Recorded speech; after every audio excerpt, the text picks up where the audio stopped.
sejahtera. Okey, jadi untuk hari ini kita akan sambung kita punya pembelajaran dengan prinsip Archimedes. Okey, sebelum tu kita tengok dulu apa objektif kita pada kali ini. Okey, objektif kita pada kali ini ialah murid dapat menerangkan berkaitan antara daya apungan dengan perbezaan tekanan cair pada aras kedalaman yang berbeza bagi objek yang terendam. Yang kedua, mengaitkan keseimbangan daya dengan keadaan keapungan satu objek dalam benda lain. Yang ketiga, menyatakan aplikasi prinsip Archimedes, dan seterusnya menyelesaikan masalah melibatkan prinsip Archimedes dan keapungan. Okey, sebelum tu kita masuk pada details kepada prinsip Archimedes. Okey, kita tengok dahulu tentang daya apungan. Sebab apa kita tengok daya apungan? Sebab prinsip Archimedes ni adalah berkait dengan daya apungan. Okey, daya apungan ialah daya yang bertindak ke atas apabila terdapat perbezaan tekanan antara permukaan atas dengan permukaan bawah satu objek yang terendam dalam suatu cecair. Okey, contoh ini objek ni kita rendamkan dalam satu cecair. Kemudian daya apungan ini, okey, daya apungan adalah perbezaan tekanan permukaan atas dan permukaan bawah.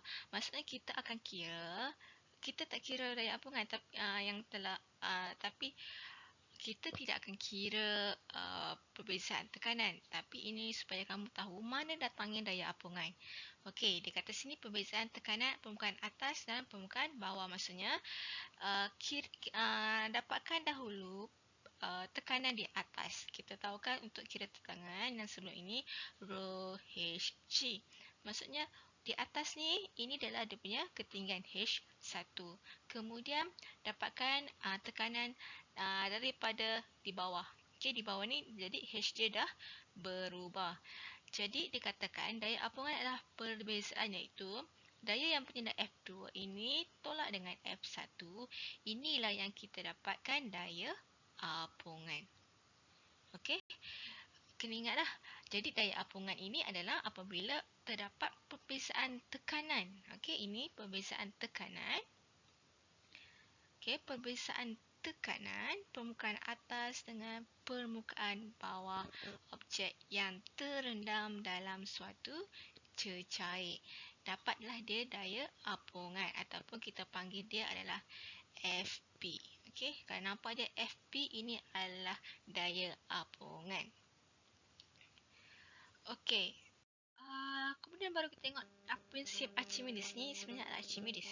Ini adalah Archimedes. Archimedes ni adalah orang. Nama seseorang.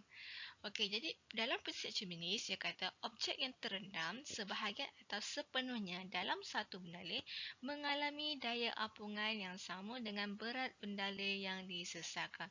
Maksudnya kalau kita ada katakan satu bekas ni, kita letak air, kemudian kita simpan objek dalam ini. Dan dia kata objek yang terendam sebahagian atas sepenuhnya mengalami daya apungan. Jadi bila dia terendam dalam air, jadi dia mengalami daya apungan, dan daya apungan itu adalah sama dengan berat bendaleh yang tersesat ni. Daya apungan sama dengan berat bendaleh yang disesarkan. Contoh nampak ni Archimedes ni dia rendam dalam bathtub, dalam kolam. Kemudian ada air-air yang melimpah.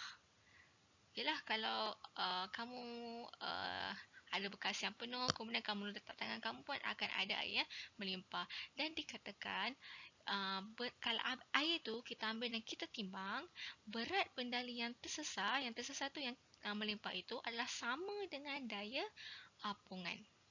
Okey, jadi macam ni. Okay, Archimedes ni rendam, ambil air yang di bawah ini, kemudian kita timbang. Okey, jumlah berat yang dibagi nilai itu adalah sama dengan daya apungan, iaitu di mana untuk kira daya apungan FB adalah sama dengan rho Vg, di mana rho ini adalah ketumpatan, V adalah isi padu, dan G adalah graviti. Okey, dan daya apungan juga ni, daya apungan adalah sama dengan berat cecair yang tersesat ataupun sama dengan kehilangan berat ketara. Jadi ingat saja, bila sebut prinsip Archimedes, dia mesti berkaitan dengan daya apungan.